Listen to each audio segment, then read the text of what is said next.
পুজোর জন্য রেডি হয়ে গেছে আর ওই যে পুজোর ওখানে বাজিও ফাটছে, কিন্তু আমরা এখন যাচ্ছি শুভজিৎদের বাড়ি, কারণ আজ রাতে ওখানেই খাওয়া দাওয়া। তারপর খাওয়া দাওয়া করে চলে এসেছিলাম।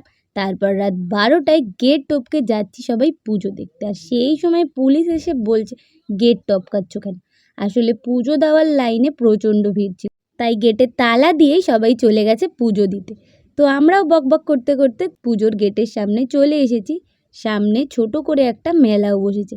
এখানে গ্রামের সবাই কত সুন্দর একসাথে মজা করছে, এই জন্যে এই পুজোটা দেখতে আমি বারবার আসি, এত ভালো লাগে। তারপর মন্দিরে গিয়ে মাকে প্রণাম করে পুজো দিলাম। আর এটা কি হচ্ছিল আমি জানি না, কেউ জানলে জানিও, বেশ ভালো লাগছিল দেখতে। তারপর মেলা ঘুরতে ঘুরতে আইসক্রিম খাচ্ছিলাম, আর যা গরম আমাকে দেখেই বুঝতে পারছো, পুরো স্নান করে গেছি। তারপর প্রসাদ নিয়ে রাত 3টের সময় কাউতালি করতে করতে অন্ধকারে আমরা বাড়ি চলে এসেছি। তো দেখা হচ্ছে অন্য একটা ব্লগে।